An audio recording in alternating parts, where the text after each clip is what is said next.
Today in our hot seat, we have Peter Reynolds, co-CEO of memoQ. Welcome, Peter. Good to have you. Thank you very much. Good to be with you, Sarah and Inge. Nice to have you and Peter. Are you ready for this? Shall we do this? No, of course I'm not ready. Welcome to C-Suite Hot Seat, the show where we put C-level executives from language service providers of all sizes in the hot seat. We will ask tough questions and get inspired answers. Our hosts today are Nimdzi Inge Boonen, Chief Growth Officer, and Sarah Hickey, VP of Research. Peter, in one sentence, can you tell us what memoQ does? Yeah, I've seen this on this show before. It's one of these questions where you're supposed to say something very humble, but what you mean is your company's the greatest on earth. What memoQ does is we provide software so that translation professionals that are in the premium translation sector can thrive. Sarah said before you are the co-CEO at the company. Was that the first career that you dreamed of when you were a kid?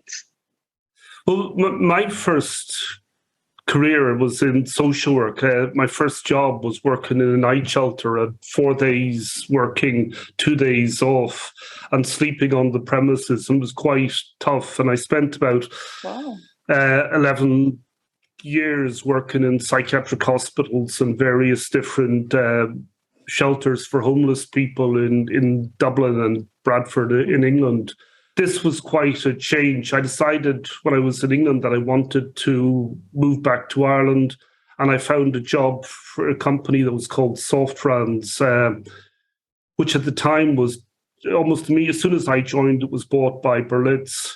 And it was quite an interesting company to be part of because Softrans effectively invented the whole localization market. They figured out that there were all these technical companies out there who wanted to go global and didn't know how to do the translation part. And, a small little company in Ireland suddenly became quite crucial to them and then was bought by Berlitz, then Bowne, then Lionbridge, and so on. Amazing. When you're not working, how do you like to spend your time? We have 7 corgi dogs and a cat. And one of these dogs... 7, wow. One of these dogs, Rusty, is very good on social media. And I get a job as being his assistant. He has one follower who's got 2 million followers. So whenever this person retweets a message from a tweet from Rusty, it becomes global. It goes viral very quickly. Wow. But I spend a lot of time taking photographs for my dog's social media account. So where can we find Rusty?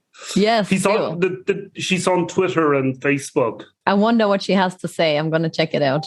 The founding company of memoQ is based in Hungary. Yep. And I believe that you now live in Ireland, if I understood that well. I live in Warsaw, Poland. Oh, okay. And at the moment, I'm in Tenerife, which is quite nice. I'm looking out the windows at the Atlantic Ocean, which is quite spectacular. Yeah, that's very nice. Okay. So you're right now in Spain, you've lived in Ireland, maybe also in Hungary, not sure. No, I've never lived there. Never lived there. Anyway, if you were given a chance to visit 3 new countries, which ones would you choose and why? I really like a book called The Number One Ladies Detective Agency by Alexander McCall Smith. And that's based in Botswana. And the way the book portrays Botswana is quite spectacular. It just makes it sound like almost a heavenly place full of wonderful people. I'd love to visit there.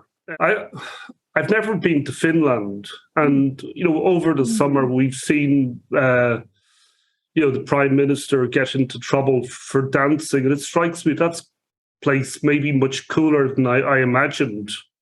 So Finland might be a place well worth visiting. And a place that I really love is Borneo, and I've been there a couple of times, but I've always been to the Malaysian part of the island. And I'd quite like to go to Indonesia and visit Indonesia and Borneo.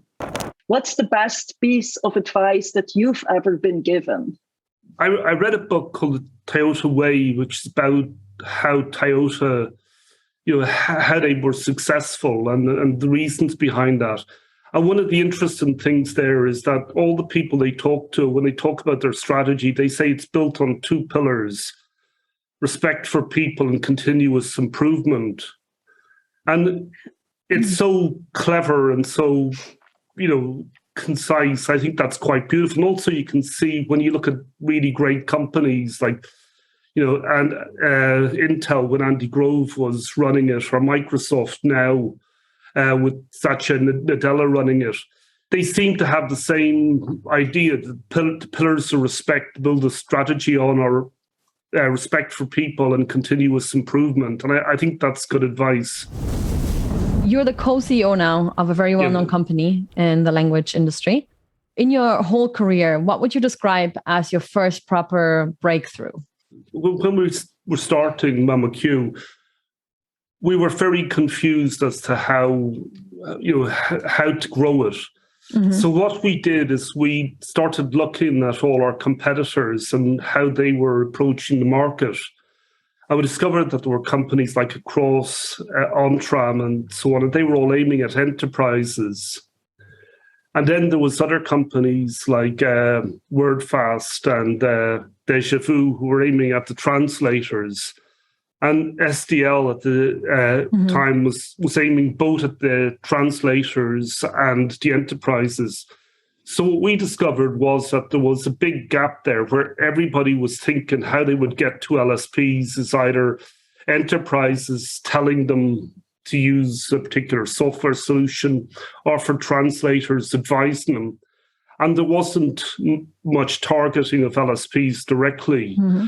So we decided to go for that. We firstly tried to figure out why they weren't targeting LSPs. And one of the things that we discovered is that there's in many LSPs, there was probably somebody who was a lot more knowledgeable than most of the salespeople in translation technology. And, it could have been a more difficult sale because the likelihood that people at LSPs knew what the awkward questions to ask.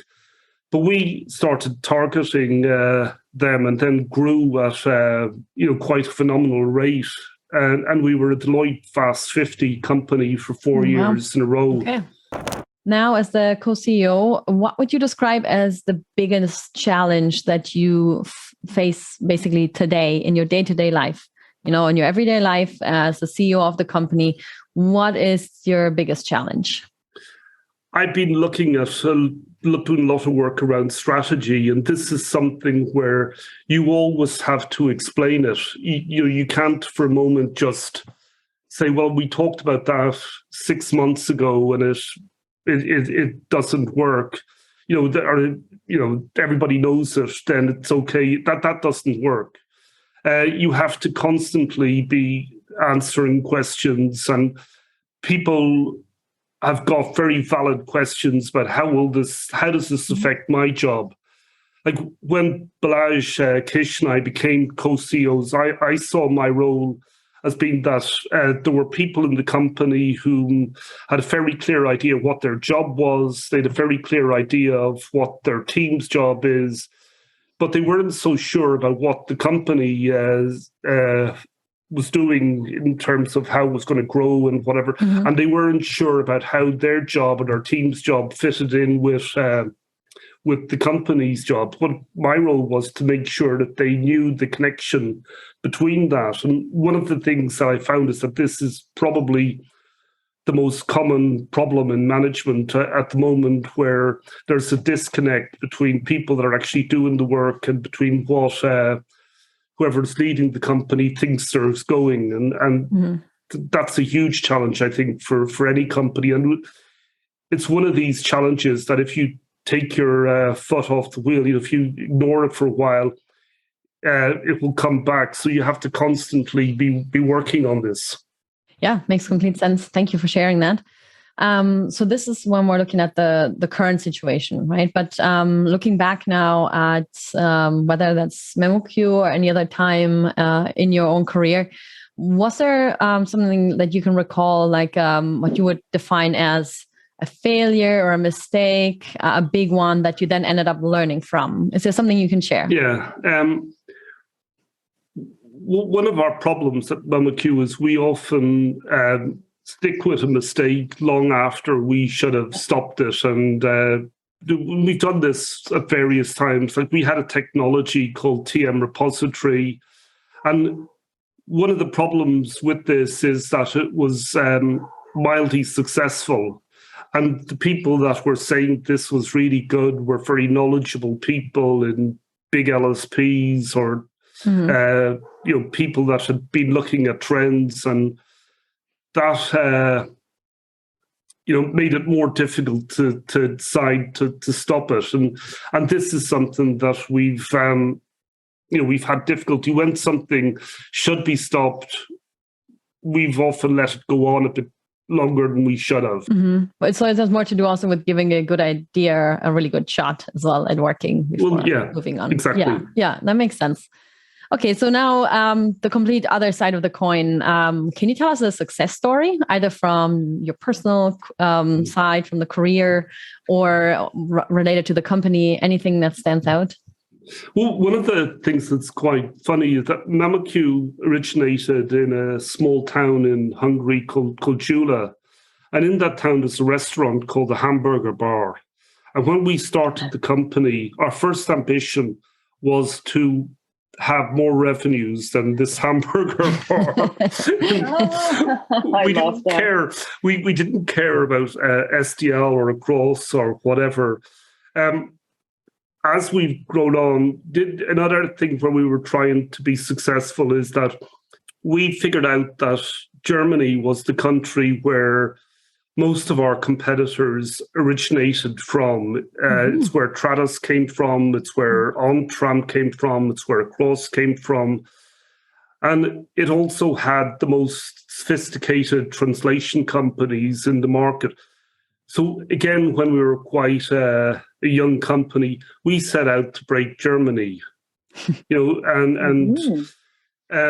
idea was that if we could make it in Trados's backyard, we could make it anywhere. The rest would be easy.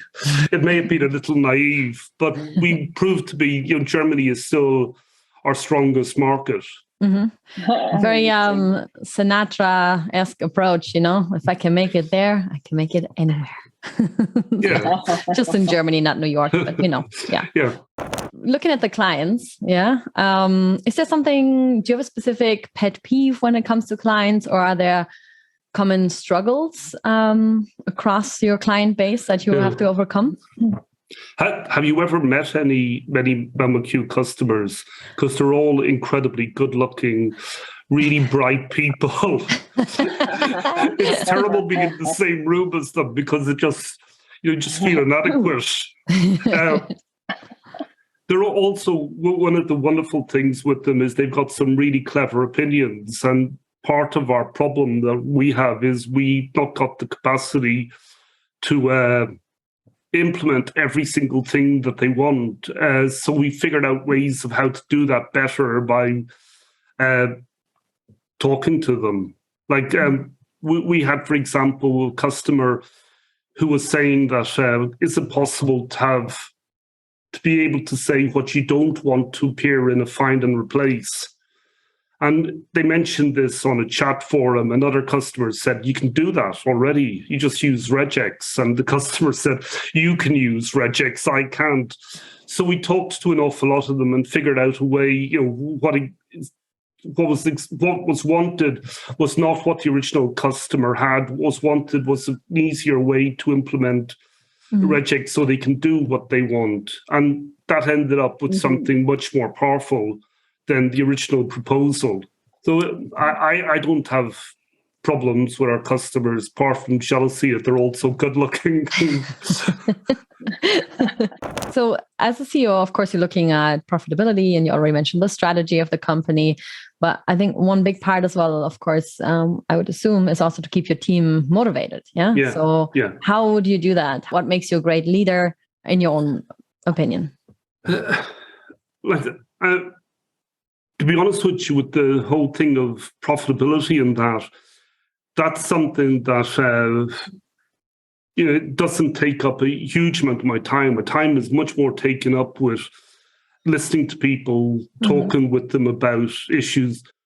We do various things to try to make sure that everybody knows where we're going. Every Friday, myself or Balazs will send out an email to the company, which sometimes got information about competitors, but it's often got about why we're doing something. We also have other mechanisms where we communicate about the company strategy and why we're doing it. We have regular meetings with small teams to discuss this. We've also got company meetings where people demo things. The essential thing here in keeping people motivated is communication. When they feel that they understand what the company is doing and why, and obviously why is a bigger thing than to understand than simply what we're doing.